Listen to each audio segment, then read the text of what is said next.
Siddharth Shukla big boss 13 के winner. And the winner is Siddharth Shukla. ऐसा क्या किया था उन्होंने अपनी पुरानी लाइफ में जिसकी वजह से उन्हें 25 साल की उम्र यानी कि 2005 से लेकर 2021 तक इतनी ख्याति मिली जितनी शायद किसी और न्यूकमर को नहीं मिली। ऐसा क्या किया था उन्होंने? सिद्धार्थ शुक्ला के बारे में अगर हम बात करें तो उनका नाम बहुत ही ज़्यादा प्रसिद्ध मॉडल्स की सूची में आता है। 25 साल की उम्र में यानी कि 2005 में वो वर्ल्ड्स बेस्ट मॉडल के रूप में जाने गए थे। और ये कॉन्टेस्ट कोई छोटा मोटा कॉन्टेस्ट नहीं था। इस कॉन्टेस्ट में उनका मुकाबला तकरीबन 40 और मॉडल्स के साथ था। 40 और मॉडल्स, वो भी इंडियन नहीं, कुछ एशियन, कुछ लैटिन अमेरिकन और कुछ यूरोपियन। उन सब के बीच में से जीत कर बाहर निकलना बहुत बड़ी बात है। ना केवल वो एक बहुत अच्छे और कामयाब मॉडल थे बल्कि इसके अलावा उन्होंने कई सारे टीवी सीरियल्स में भी काम किया। बालिका वधू, फियर फैक्टर, खतरों के खिलाड़ी सीजन 7, सावधान इंडिया के होस्ट के रूप में, दिल से दिल तक, इंडियाज गॉट टैलेंट और सबसे बड़ी बात बिग बॉस 13 के विनर के रूप में। यानी कि जब से उनका करियर शुरू हुआ उन्होंने अपने ग्राफ को केवल ऊपर जाते हुए ही देखा, कभी भी नीचे आते हुए नहीं देखा। इसके अलावा उनका संबंध शेफाली जरीवाला से भी रहा,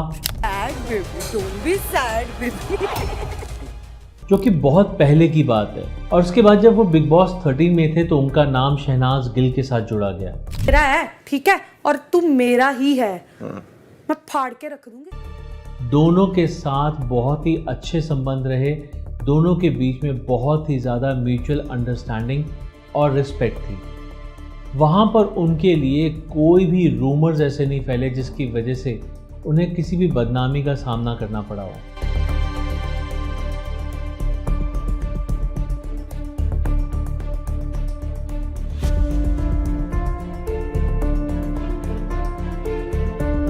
जैसे कि ITA award for the best performer of the year, ऐसे कई सारी उपलब्धियां उनके नाम के साथ जुड़ी हैं। So the fittest actor male goes to Siddharth Shukla.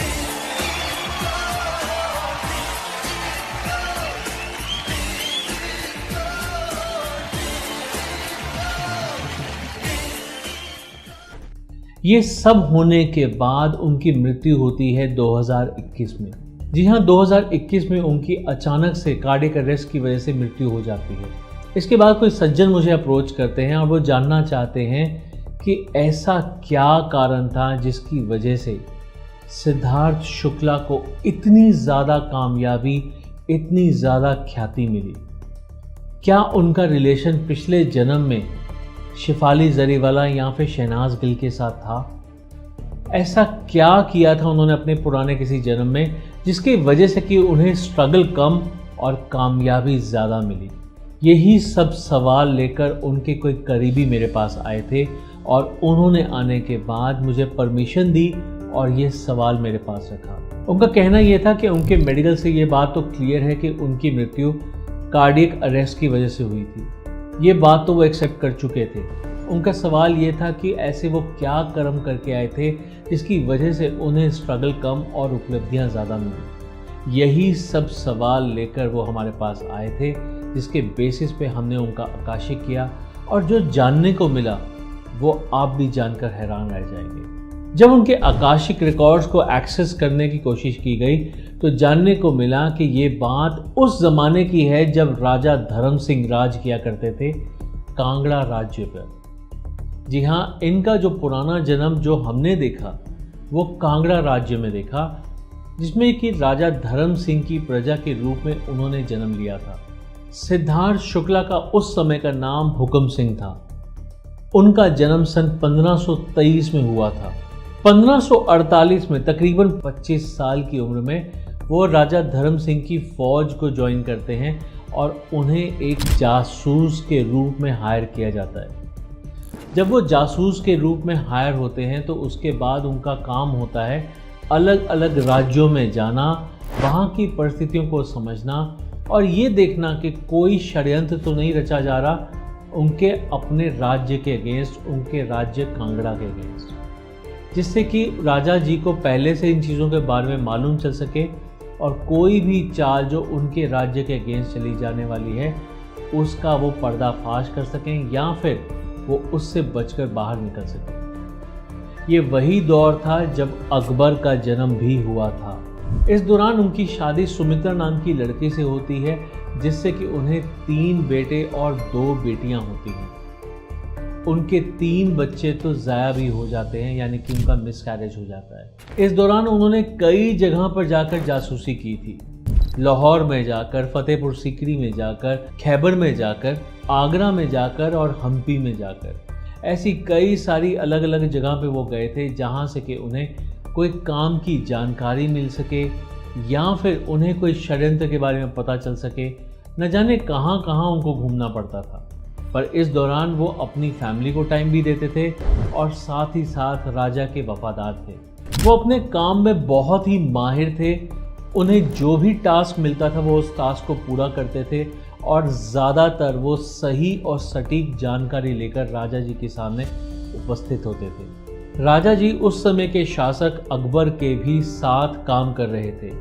कई सारी बातों में कई बार होता है कि हम अगर पड़ोस राज्य के साथ अगर मनमुटाव है तो उनके साथ मिलकर काम भी करना पड़ता है। कई बार ऐसा होता है कि मेरा दुश्मन और तुम्हारा दुश्मन, अगर दोनों का दुश्मन कॉमन है तो हम दोनों एक जगह पर दोस्त की तरह भी काम कर सकते हैं। और ऐसा ही कुछ संबंध उनका अकबर के साथ या फिर अकबर की फ़ौज के साथ भी था। कई बार उन्होंने ऐसी कुछ ज़रूरी इन्फॉर्मेशंस वहाँ प्रोवाइड की थी जिसकी वजह से कि बातें बिल्कुल ही पलट गई थी। यानी कि अकबर को भी फ़ायदा हुआ और साथ ही साथ राजा धर्म सिंह के राज्य को भी बहुत फ़ायदा हुआ। इसी सब के चलते अकबर ने एक समय पर आकर राजा धर्म सिंह को महाराजा की उपाधि भी दी थी। ये सब पर क्यों हो पाया? ये सब सिर्फ इसलिए हो पाया क्योंकि राजा धर्म सिंह के पास बहुत ही विश्वासी और कारगर जासूस थे। उन्हीं जासूसों में से एक नाम बहुत ही इज्जत से लिया जाता था, हुक्म सिंह का नाम। हुक्म सिंह अपने आप में बहुत ज़बरदस्त जासूस थे, जिन्होंने न जाने कितनी ही बार बहुत ही उपयोगी जानकारियां लाकर राजा जी को दी, जिस वजह से कि उनका राज्य जो है वो बढ़ता ही चला गया। उनका राज्य हमेशा दुश्मनों की नज़रों से दूर रहा, हमेशा विजयी रहा, उसका परचम हमेशा फहराता रहा। अपने अलग अलग टास्क के दौरान उन्हें कई बार अपने ही राज्य के कई अलग अलग जासूसों के साथ एज अ टीम भी काम करना पड़ता था। और जब उस टीम की बात करें तो उसमें एक नाम और निकल के आया, चमेली का नाम। जी हाँ, चमेली और कोई नहीं बल्कि उस ज़माने में उसी राज्य की एक और जासूस थी, जिसके साथ मिलकर हुक्म सिंह ने कई बार कई राज्यों में जाकर काम किया। और चमेली और कोई नहीं बल्कि इसी लाइफ में उनके साथ ज़िंदगी गुजार चुकी शेफाली जरीवाला थी। शेफाली जरीवाला का भी रेफरेंस उसी लाइफ से मिला। जी हाँ, पर मैंने उसके बारे में ज़्यादा एक्सप्लोर नहीं किया क्योंकि मेरे पास तो कोई सिद्धार्थ के बारे में इंफॉर्मेशन मांगने आया था, ना कि शेफाली के लिए। ये बात अलग है कि आज की डेट में सन 2025 में ना ही सिद्धार्थ इस दुनिया में है और ना ही शेफाली इस दुनिया में है। दोनों ने ही तकरीबन सेम एज में अपनी 40s में आकर अपनी देह त्याग दी, पर इसका रेफरेंस उनकी उस पास्ट लाइफ से मिला कि ये दोनों उस लाइफ में इकट्ठे थे, अलग अलग टास्क भी करते थे और मिलकर काम भी करते थे। और इस लाइफ में भी ऐसा ही हुआ कि दोनों का संबंध कुछ समय तक रहा और उसके बाद दोनों अलग अलग हो गए।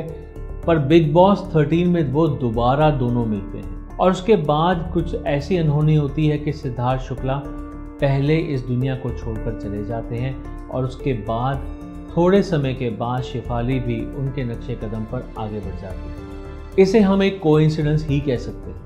राजा जी की मृत्यु होती है सन 1563 में और उसके बाद जो उनके उत्तराधिकारी होते हैं वो गद्दी पे बैठते हैं और उसके बाद वो ही शासन करते हैं।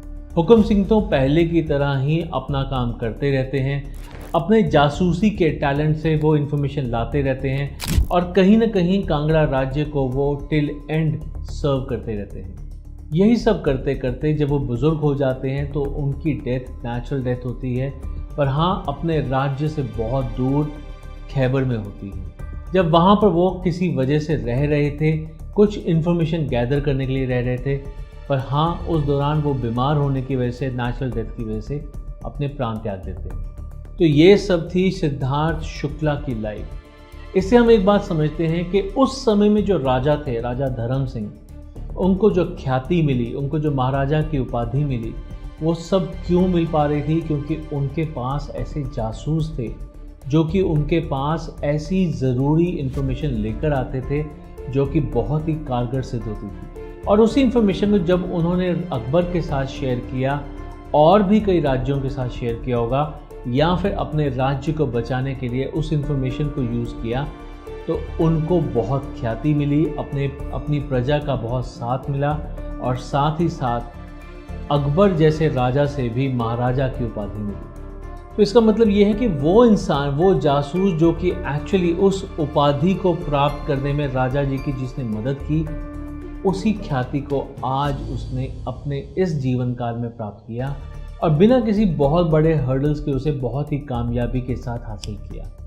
ये ख्याति उनके उस जीवन के साथ जुड़ी हुई थी जिस जीवन में उन्होंने काम किया पर ख्याति किसी और को मिली, और इस जीवन में वही कर्म लेकर जब वो आए तो ख्याति को प्राप्त करते ही चले गए।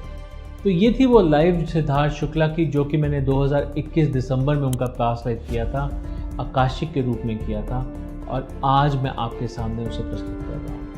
मैं उम्मीद करता हूँ कि अगर आपके भी कुछ सवाल होंगे, अगर आप भी अपने बारे में कुछ जानना चाहते होंगे या अपने किसी परिजन के बारे में जानना चाहते होंगे, तो आप अपना आकाशिक करवाने के लिए या फिर अपना पास्ट लाइफ रिग्रेशन करवाने के लिए हमें उसके लिए कांटेक्ट कर सकते हैं। So thank you very much for going through this video. Stay happy, stay blessed, stay safe. Have a nice day. Take care.